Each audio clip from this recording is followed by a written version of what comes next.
या व्हिडिओमध्ये आपण लिकर मटेरियल जे पर्चेस केलेलं आहे आणि ट्रान्सफर केलेलं आहे बार काउंटरला, त्याच्यामधून आपण सेलिंग कसं होतं हीची प्रोसेस बघू.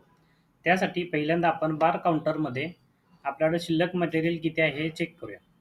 याच्यामध्ये आपल्याला अँटिग्युटी ब्लू, डी-एस-पी, बॅक पायपर आणि बडवायझर असे मटेरियल्स आहेत, ज्याच्याकडे आपल्याला काही क्लोजिंग बॉटल्स आहेत, जसे की 18-12 अवेलेबल आहेत. त्याच्या पद्धतीनं आता ह्याच आयटमसाठी आपण जर सेलिंग केलं, तर त्या बार काउंटर्समधून मटेरियल कशी सेल होतात याची प्रोसेस आपण आता बघायची.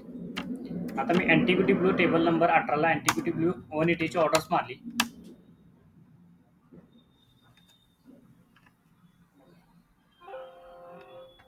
किंवा अँटिग्युटी ब्लू 90ची ऑर्डर्स केली, तर मला इथे अवेलेबल स्टॉक दाखवतो आपल्याला, की अँटिग्युटी ब्लू 2 लिटरमध्ये आपल्याकडे 2 बॉटल शिल्लक आहेत आणि 180मध्ये सुद्धा शिल्लक आहेत. ते जर मी अँटिग्युटी ब्लू इथं 180ची ऑर्डर्स टाकली, तर मला 180 बॉटलसाठी 18 बॉटल अवेलेबल असलेले दाखवेल. त्याच पद्धतीने मी बडवायझर घेतलं, बडवायझर मॅग्नम 650, तर 650मध्ये माझ्याकडे स्टॉक असलेला शिल्लक दिसेल की आपल्याकडे 6 बॉटल शिल्लक आहेत. त्याच पद्धतीनं आपण डी-एस-पी ब्लॅक घेऊ, ज्याच्यामध्ये आपल्याला 30 ml सेल करायचं आहे. तर 30 ml साठी आपल्याला शिल्लक असलेली क्वांटिटी आहे डी-एस-पी ब्लॅक 180 ml बॉटल्समध्ये 12 बॉटल 90 mlचा स्टॉक आपल्याला अवेलेबल असलेला दिसेल. त्याच पद्धतीने ह्याची मी केओटी जनरेट करतो. आता टेबल नंबर 18ला माझी काही आयटमची बिलिंग केओटी जनरेट झालेली आहे. त्याच्यानंतर कालांतरानं आपण त्याचं बिलही काढू.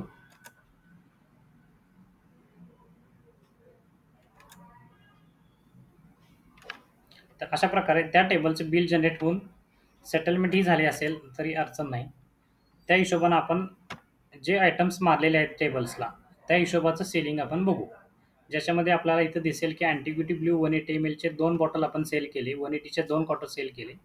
त्याच्यानंतर अँटिग्युटी ब्लूमध्ये आपण 90 ml सेल केलं, जे आपल्याला 2 लिटर बॉटलमधून सेल झालं. त्याच्यानंतर आपण बडवायझर मॅग्नम 650 सेल केली, ज्यामध्ये आपल्याला दिसेल. अशा प्रकारे लिकर्स काउंटरमधून, बार काउंटरमधून आपण जे आयटम्स केओटीला किंवा टेबलला मारलेले आहेत, त्या प्रकारचं कन्झम्पशन आपल्याला झालेलं दिसेल आणि बार काउंटरचा जो शिल्लक अवेलेबल स्टॉक आपल्याला इथं मिळून जाईल. याची प्रिंट पाहिजे असेल तर प्रिंटसुद्धा आपण काढू शकतो, जी आपल्या थर्मल प्रिंटरवरती डेली बेसिसला प्रिंट काढता येईल. जेणेकरून तुमचा रोजचं क्लोजिंग झाल्यानंतरचा जो काउंटरला स्टॉक अवेलेबल असेल, तो फिजिकली स्टॉक आणि ह्या क्लोजिंग व्हॅल्यूशी स्टॉक मॅच झाला, की आपल्याला स्टॉक मॅनेजमेंट कंप्लीटली सक्सेसफुल आहे हे आपल्याला कन्सिडर करता येईल. याच्यामध्ये आपल्याला ओपनिंग दिसेल त्या दिवसाची, जसं की अँटिग्युटी ब्लू 180चे 12 बॉटल होते. त्याच्यामध्ये आज आपण 6 पर्चेस केले किंवा मटेरियल ट्रान्सफर करून घेतले.